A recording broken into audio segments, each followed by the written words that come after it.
ሰላም የተከበራችሁ ውድ የጤና ጉዳይ ቲዩብ ቤተሰቦቼ እንደምን ቆይታችኋል? ዛሬም እንግዲህ እንደበፊት ሁሉ አዲስ መረጃ ለእናንተ አሰናድቼ ይዤላችሁ ቀርቤያለሁ ማለት ነው።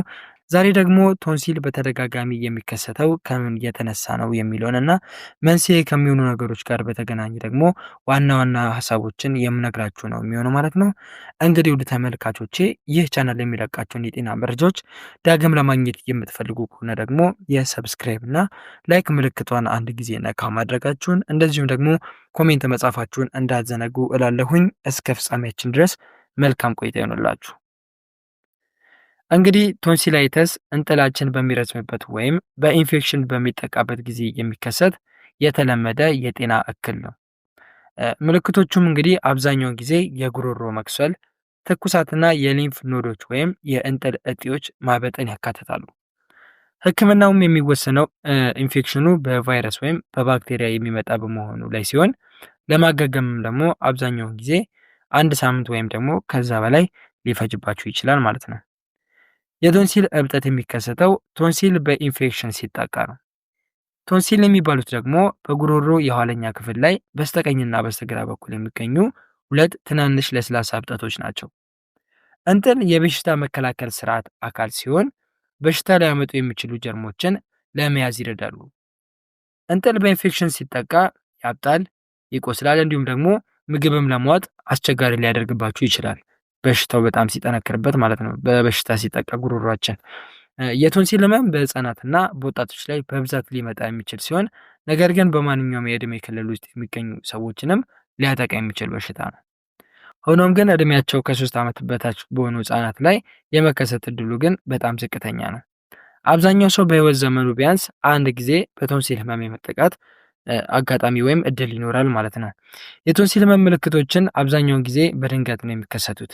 ምልክቶቹም ደግሞ የሚከተሉትን ያካትታሉ። ለምሳሌ እንደ የጉሮሮ መቅሰል ወይም መከርከር፣ ምግብ ወይም ፈሳሽ ስትውጡ ደግሞ ህመም መሰማት ወይም ለመዋጥ መቸገር፣ የቶንሲልና የጉሮሮ አካባቢ መቅላትና ማበጥ፣ በቶንሲል ላይ የሚታዩ ነጫጭ ነጥቦች እንዲሁም በቶንሲል ላይ የሚታይ ነጭ፣ ቢጫ ወይም ግራጫማ ሽፋን አይነት ከለር ውስጥ ልታዩ ትችላላችሁ። እንዲሁም ከ38 ዲግሪ ሴልሺየስ በላይ የሆነ ከፍተኛ የትኩሳት መጠን ይኖራቸዋል። እንዲሁም ደግሞ የሊምፍ ኖዶች ማበጥ፣ በተለይ ደግሞ ከጆሮ በታች በአንገት ጎኖች ላይ የሚገኙ እጢዎች ማበጥና የሆድ ህመም ወይም ማስመለስ ይከሰታል። ይህም ደግሞ በተለይ በትናንሽ ልጆች ላይ በብዛት ይታያል ማለት ነው። እንግዲህ እነዚህ ምልክቶች ከታዩባችሁ በተለይም የመተንፈስ ችግር ወይም ከፍተኛ ትኩሳት ካለ ሐኪም ማማከር እጅግ በጣም ተገቢ ነው ማለት ነው። መንስኤዎቹን ደግሞ ስንመለከት የቶንሲል እብጠት ዋነኛ መንስኤ በቫይረስ የሚመጣ ኢንፌክሽን ነው። ነገር ግን የቶንሲል በሽታ በባክቴሪያ ምክንያትም ሊከሰት ይችላል። ለምሳሌ በቫይረስ የሚመጡ የቶንሲል እብጠቶች እንደ ጉንፋን ያሉ ቫይረሶች እስከ 70% የሚሆነውን የቶንሲል እብጠትን ያስከትላሉ።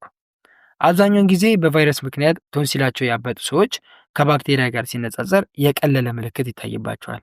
እንዲሁም ደግሞ በባክቴሪያ የሚመጣ የቶንሲል እብጠት ሲሆን ይህም ደግሞ እንደ ግሩፕ ኤ ስትሪፕቶኮከስ ያሉ ባክቴሪያዎች ሌሎች የቶንሲል እብጠት አይነቶችን ያስከትላሉ።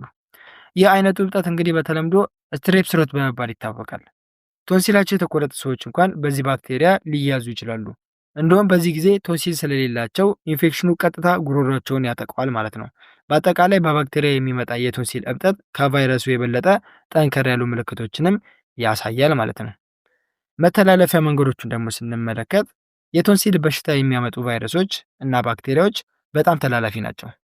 የሚተላለፉትም በእነዚህ መንገዶች ነው። ለምሳሌ በመሳሳም ወይም የምግብ እቃዎችን ምግቦችንና መጠጦችን በጋራ በመጠቀም ለምሳሌ በበሽታ የተያዘ ሰው የተጠቀመበትን ማንኪያ፣ ብርጭቆ ወይም የውሃ ጠርሙስ መጠቀም በሽታውን እንድትጋሩ ሊያደርጋችሁ ይችላል። እንዲሁም ከታመመ ሰው ጋር የቅርብ ንክኪ ማድረግ። ምክንያቱም ይህ የሚሆንበት ምክንያት ምንድን ነው? ኢንፌክሽኑ የሚመጣው በቫይረሶች ነው። ሌላው ደግሞ በባክቴሪያ ምክንያት ነው። ሶ ሪዛልቱ ምንድነው? የባክቴሪያና ቫይረስ ስለሆነ የምትነኳቸውን እቃዎች በጠቅላላ በእነዚህ ምክንያት የተበከለ ከሆነ ልትታመሙ ወይም ደግሞ የበሽታው ተጠቂ እንድትሆኑ ያደርጓቸዋል ማለት ነው። ስለዚህ የተበከሉ ነገሮችን ነክቶ አፍን ወይም ደግሞ አፍንጫን መነካካት በራሱ የበሽታው አንድ ተጠቂ ያደርጓቸዋል።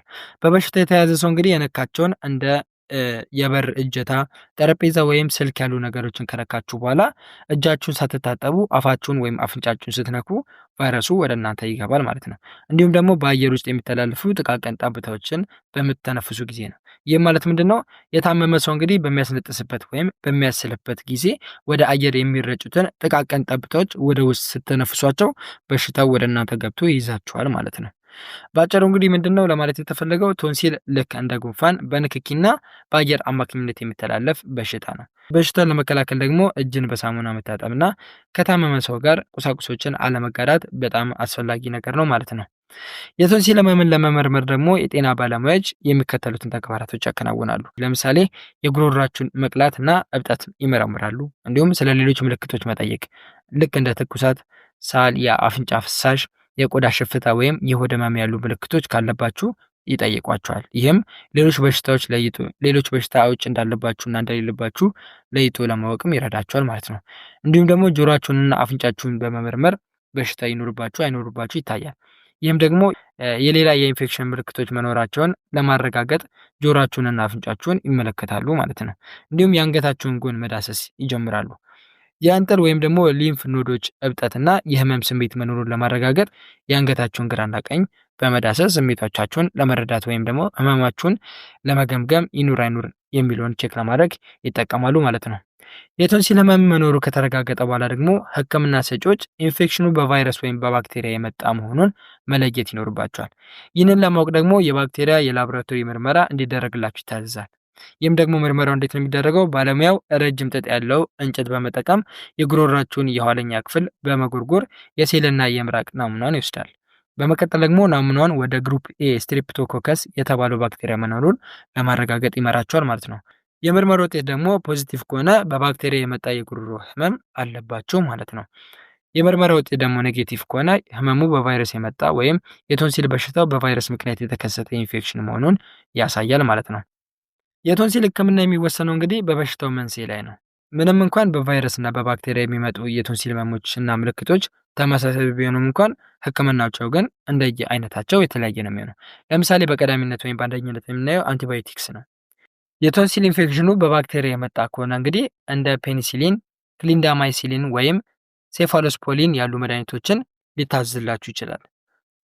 እዚህ ላይ ደግሞ ጥንቃቄ ሊደረግበት የሚገባ ነገር ምንድን ነው? ምንም እንኳን ከጥቂት ቀናት በኋላ መሻሻል ቢሰማችሁም የታዘዘላችሁን መድኃኒት ሙሉ በሙሉ ግን መጨረስ ይኖርባችኋል። መድኃኒቱን ቀድማችሁ ካቆማችሁ ግን ኢንፌክሽኑ ሊባባስ ወይም ወደ ሌላ የሰውነት ክፍል ተሰራጭቶ ችግር ሊያመጣባችሁ ይችላል ማለት ነው። ሁለተኛው ደግሞ የህመም ማስታገሻዎች ናቸው። የጉሮሮ ቁስለትንና ህመምን ለመቀነስ ያለ ማዘዣ የሚገዙ እንደ ኢቡፕሮፊን ወይም አሴታሚኖፊን ያሉ መድኃኒቶችን እንድትጠቀሙ ሊደረግ ይችላል ማለት ነው። ነገር ግን ማንኛውንም መድኃኒት ከመውሰዳችሁ ወይም ከመጠቀማችሁ በፊት የህክምና ባለሙያ ማማከር ይኖርባችኋል ማለት ነው። ሶስተኛና የመጨረሻው ደግሞ የቶንሲል ቀዶ ጥገና ነው የሚደረግላችሁ። እንግዲህ የቶንሲል ህመም በተደጋጋሚ የሚከሰትባችሁ ወይም ለረጅም ጊዜ የማይለቃችሁ ከሆነ የቶንሲል ቀዶ ጥገና እንድታደርጉ ሊመከር ይችላል። ይህ እንግዲህ ቶንሲልን በቀዶ ጥገና የማስወገድ ሂደት ነው። ይህም የሚከናወነው ህመሙ በተደጋጋሚ ከተከሰተና በመድኃኒቶች የማይቀንስ ከሆነ ብቻ ነው ማለት ነው። ስለዚህ እነዚህ 3 ደረጃዎች እናንተ በቶንሲል በሽታ በተደጋጋሚ የምትጠቁ ከሆነ ችግር የሚፈጠሩባችሁ ከሆነ መጀመሪያ በአንቲባዮቲኮች ይሞከራል። አንቲባዮቲኩ እናንተ ላይ ምን ያክል ለውጥ እንዳመጣ ይታያል። እዛ ላይ ለውጥ ከሌለ ደግሞ የህመም ማስታገሻ ማለትም ደግሞ የተሻለ ለውጥ እንድታመጡ ደግሞ አብረው የህመም ማስታገሻዎችም ይሰጧቸዋል። በስተመጨረሻ ግን ይህ ነገር እየተደጋገመ የሚመጣባችሁ ከሆነ የቶንሲል ህመም በተደጋጋሚ የሚከሰትባችሁ ከሆነና ሊተዋችሁ እየቻለ ካልሆነ ቀጥታ ወደ የቶንሲል ቀዶ ጥገና ተደርጎ እንዲወጣ ይደረጋል ማለት ነው። በዚህ መንገድ ህክምናው የሚደረግና ጤናችሁ እንዲመለስ የሚደረግበት ሁኔታ ይፈጠራል ማለት ነው። እንግዲህ ውድ ተመልካቾቼ ቶንሲል በተደጋጋሚ የሚከሰትበትን ምክንያትና መንስኤዎቻቸው ጋር በተገናኘ የሚከተሉትን የጤና መረጃዎች ሳደርሳችሁ ቆይቻለሁ ማለት ነው። እንግዲህ እናንተም ከዚህ ቪዲዮ ጥሩ ትምህርት እንደወሰዳችሁበት አምናለሁኝ። እንግዲህ እናንተም ከተማራችሁበት እንዲሁም ቁም ነገር ካገኛችሁበት ደግሞ ለወዳጅ ጓደኞቻችሁ ሼር በማድረግ ይህ በሽታ ያጠቃቸው ሰዎች ካሉ ህክምና እንዲያደርጉ ህክምና እንዲያገኙና በምን አይነት መንገድ እንደሚመጣ አውቀው ራሳቸውን እንዲከላከሉ ሼር አድርጉላቸው። እንዲሁም ደግሞ ሌሎች የጤና መረጃዎች እንዲደርሷችሁ ደግሞ ሰብስክራይብ እና ላይክ እንዲሁም ኮሜንት እንዳይለያችሁ ላለሁኝ። ይህን መረጃ ደግሞ በጽሁፍ የምትፈልጉ ከሆነ በቴሌግራም የቴሌግራም ቻናል አለኝ። የቴሌግራም ቻናል ሊንክ ደግሞ በዚሁ በኮሜንት ሴክሽን ላይ አስቀምጥላችኋለሁ ማለት ነው። ቀጣይ ደግሞ በሌላ የጤና ርዕሰ ጉዳዮች እንገናኛለን፣ እንነጋገራለን፣ እንማማራለን። እስከዛው ድረስ ግን መልካም ጊዜ ይሆንላችሁ።